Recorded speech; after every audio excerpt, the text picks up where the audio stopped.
X-Force versus the Servants of Apocalypse. And that was a wild game. Well, I have some information for people at home.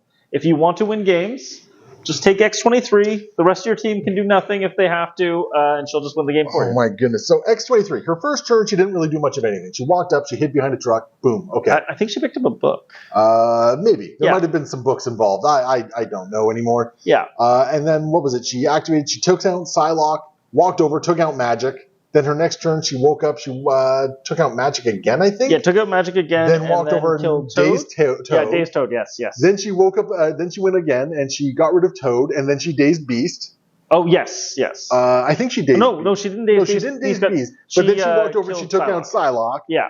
Oh my goodness. Like, X23 was just a friggin' force of nature this game. Yeah. That, for whatever reason, I could not deal with her. Yeah, and you threw like the right attacks into her most times, but she just I had some very important attacks that just kind of whipped. And the funny thing is I think the dice curve, was very much on a weird par for us. Yeah, like we both had some weird fluky like spikes and a couple of flat rolls. Yeah, but all of my good rolls. Sans, I think, a cable attack. Oh, and his 7 damage into Apocalypse. Otherwise, one shot in Apocalypse, just out of the blue, like friggin' Warlock, man. That was wild. Yeah, that was wild. Yeah. I have to admit, early on, I thought I had the game very early on, and then X23 started doing X23 things. And I mean, I started going round to the back foot, and I didn't know what to do there. I made a little error during the game. I was definitely went to go do Preserve the Dream when I really could have just done Warpath.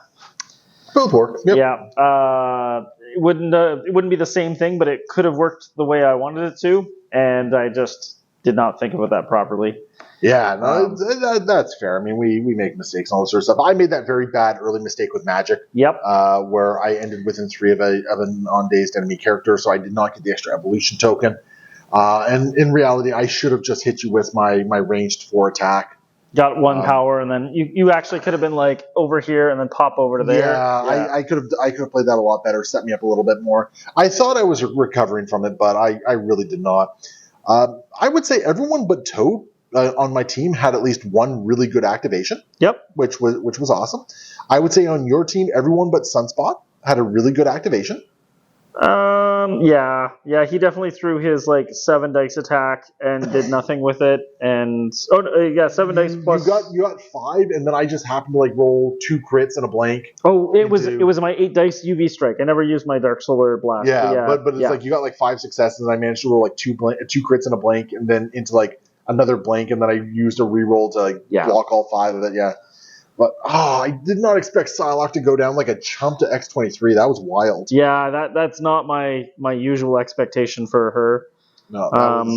I leaned into some of my characters here, and man, they let me down at the worst moments here. I was really sad because Toad oftentimes can do some surprising things, and the surprising thing that Toad did was die in 1 shots to X23. And that was the annoying thing. It's okay, you're gonna punch Toad. I'm just gonna slippery away. Yeah. And you'll just 1-shot Toad.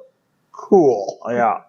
That was totally unexpected there, and I thought Toad was safe back here, but X23 just did mean and awful, terrible things. But I'm really glad to see this team work well with X-Force. I still want to see Sunspot do a little bit more. Yeah, I feel like I didn't do him justice in this game. I definitely did the right moves. I understood how he was supposed to work. I just didn't implement it very well.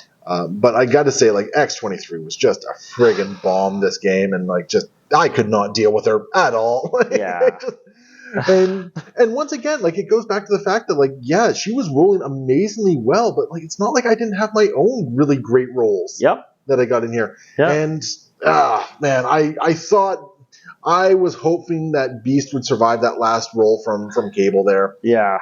But your what was it? Because I think your 5 dice was 3 successes. You mentioned it was 2 successes and before my reroll, and you just rolled one because you were down to. No, because you did 4 damage to me on the first attack there. Oh yes. Yeah, so yes. you got 5 total. Yes. You got 5 total, and I didn't convert the reroll, unfortunately. No. And then that second attack is like you only had 2 successes. Like if I get a crit here, I have a chance. Yeah. Because not only would I have my Stars and Garter reroll, but I'd have an evolution token reroll as well. And unfortunately, it was a wild, not a crit. Yeah. But that's what happens. And oh man, that was tight. That would have been a really cool way, because then depending on what happens, I mean, Apocalypse East Beast. Yep.